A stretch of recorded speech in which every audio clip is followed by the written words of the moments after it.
caring act, and we will honor anyone who comes to us with I just wanted to hit on that because I think that would be important for people to feel like, Absolutely. you know, this is a great thing to do for their animal. This is an appropriate move when you cannot care for your animal any longer. Yeah. Yep. Okay. So let me try to get Farrah out here to see how this goes.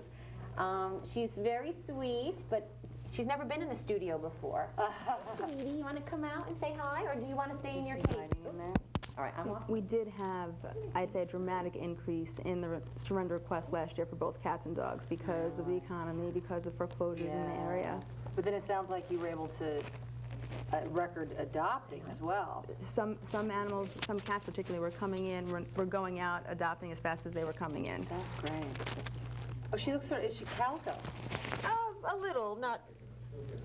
Can you hear me? A little, not much calico, but she's definitely a long-haired cat. She's got this beautiful fur.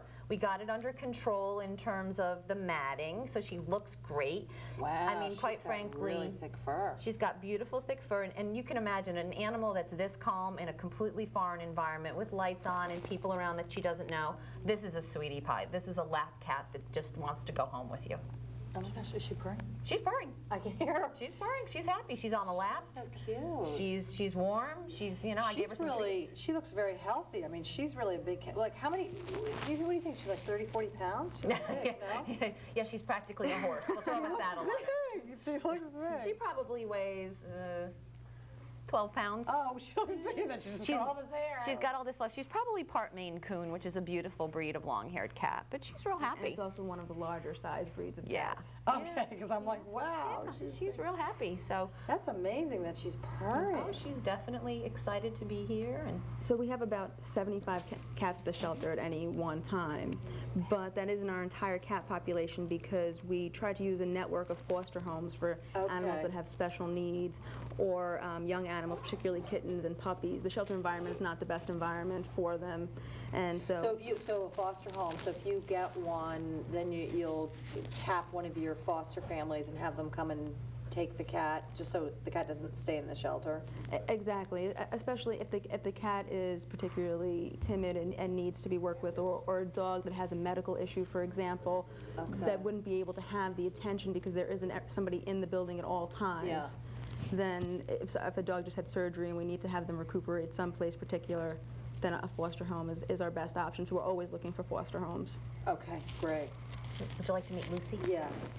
So the other cat I have is Lucy, and Lucy came to us because a gentleman had found her. I think she had appeared in his backyard, and he was feeding her, and he had taken her in. But Lucy has a malformed leg, and the leg was difficult to manage. It was getting sore, and it was having some abrasion issues, so he wasn't able to care for her effectively. So he brought her to us, which was great. We had considered at one point having her leg amputated because she was kind of walking on it backward. It would be like you walking on the top of your foot as opposed to the bottom.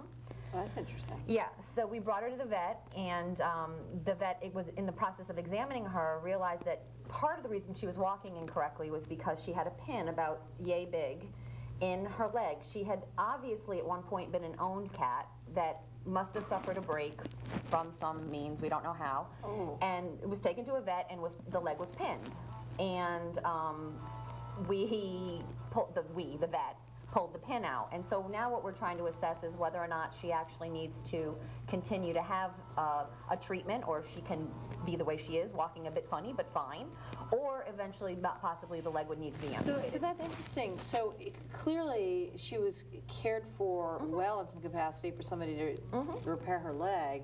And so what do you find? Like maybe she just drifted off, or the owner could have run away, could have been abandoned.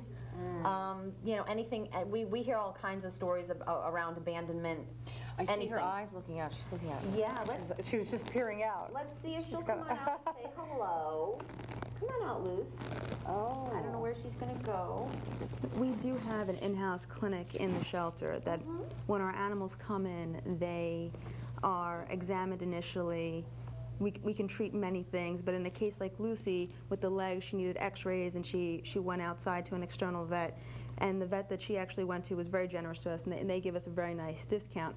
But she's a good example of how we might be asking, we might put up a plea and asking to help pay for her medical costs. Because I would, yeah, imagine that's quite high. So is the one on the back? I mean, It is. It's kind of underneath me now. And Okay. since she's happy to not get off my lap, I'm happy to keep her here. she's got a beautiful coat. She's got a beautiful She's coat. mellow too. Yep. We have to bring the mellow ones out because some of them are, you know, they're escape artists. But she's wonderful, and she's a great cat. She's not terribly old.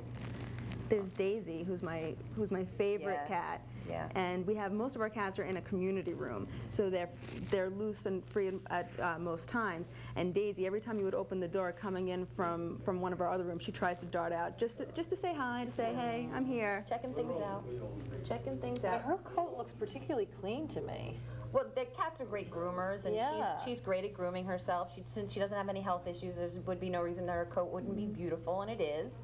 She's a lovely cat, and you know, obviously, again, in an environment that's completely foreign to her, she's doing great. So you imagine how well